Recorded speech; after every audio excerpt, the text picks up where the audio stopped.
Let's talk a bit about that fight of Fury and Usyk. First of all, how do you see it going? Is that a real chess match at heavyweight? I think Fury wins just because they're both stellar boxers, but the good big guy normally beats the good little guy. Because it comes down to things that are not skill based, it just comes down to nature. So I think I have to back Fury with that. I don't know if Usyk has the firepower to deter someone like Fury.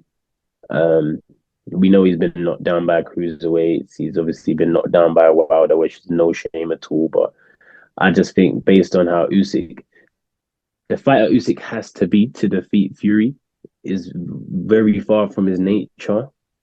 Um, and I think the person Fury has to be to win is closer to his nature and easier to become to win.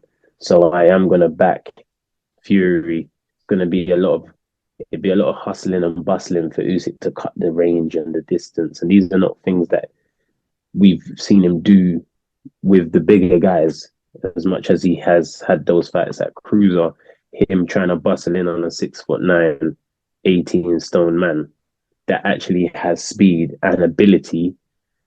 I feel like that might be where he comes up short. Do you feel we saw a potential blueprint in Alexander Usyk and a weakness when Dubois attacked the body? We've seen it in previous fights, and it's been a real talking point when that fight happened. Is that a blueprint? Is that a way to beat Alexander Usyk? I think it's been shown anytime that Usyk has struggled is when someone is predominantly working the body. I think that it goes for most good movers, to be honest. As we know, the body can't move. Chisora was whacking away at the body, made it a difficult fight. Tony Bellew whacking away at the body, made it a difficult fight. Breedis as well, made it a difficult fight. Daniel Dubois. So, there's a little running theme there where it's like, okay, anyone that invests in the body and is aggressive. AJ in some of the rounds in the second fight, when he decided to impose his physical presence and invest in the body, had his best rounds as well. So I think it is safe to say that there is a way to win, or there's a method that includes the body work against Usyk. Have we seen any inkling on a way of beating Tyson Fury yet? Yeah, yeah, I think we have.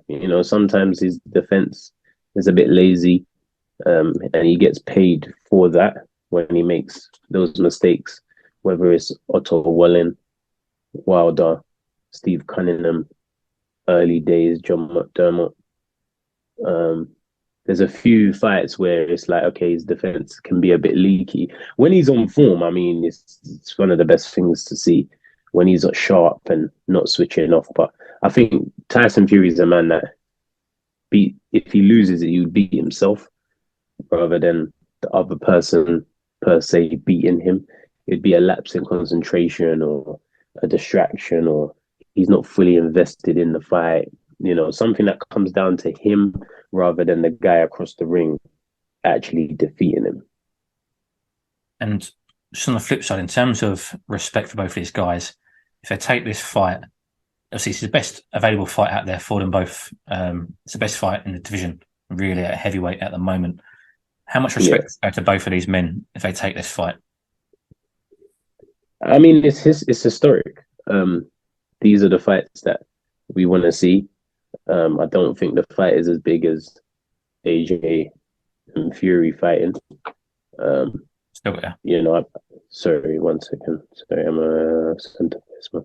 Sorry about that. that's right. Not bad. Yeah, I don't think it's the biggest money fight. I don't think it's the mega blockbuster of the generation, but I think it is probably second best to that because we're gonna see an undisputed champion again, and we haven't had one since Lennox, and that was in like 2003, 2002. So it's been 20 years since an undisputed heavyweight champion has been crowned. It's a big deal for boxing history. It's a big deal for the game. And you got to credit both guys if this fight goes through to put their legacy on the line and etch themselves into the history books of a game that's already flourishing with a crazy amount of history. So both guys have to be respected. If we see the undisputed heavyweight title fight go down. You mentioned you feel it's the second biggest fight in the division, mainly for financial reasons. Do you see the fight being a better fight if it's AJ Fury than Usyk? Yes, just because of build up and emotion and energy. I think Fury and Usyk will be a good fight, but I know they have their storyline as well of you ducked me and you're ducking me and Fury insulting him and whatnot, but it doesn't hit the same as an all British heavyweight fight. Two people that have run the division at their separate times. Do you know what I mean? Um, I think that is a bigger fight. I think that's a bigger fight, but Usyk is still a massive one. But it doesn't compare to when AJ and Fury say they're actually fighting. That grabs the attention of not just boxing fans, but sporting fans. In terms of mention, a money fight, financial side of things, Bob Arum came out and said the Usyk fight is going to earn Tyson Fury 163 million pounds. How much could he earn from an AJ fight? Well, the reason why Fury is obviously it's not a fact, but just using my brain, obviously Saudi being involved in that fight ups everyone's pay. Um, if Fury and AJ was to fight under the same circumstances, Saudi being involved, he could probably make 200 million. Do you know what I mean? I think it would be, it's kind of like a life hack right now. If you want to get some more bread in your account, then it's good to do business out there. But if that fight was held in Wembley, Tottenham probably wouldn't be his purse. Do you know what I mean? Whereas if AJ and Fury fight in Wembley, Ghana, Jamaica, China, no matter where it is, I feel like that the traction of that fight contributes to the pay to be high, regardless. We all can get paid more than we would if we're lucky enough to deal in the Middle East. Um, but AJ and Fury doesn't have to be in the Middle East to make excessive amount of money.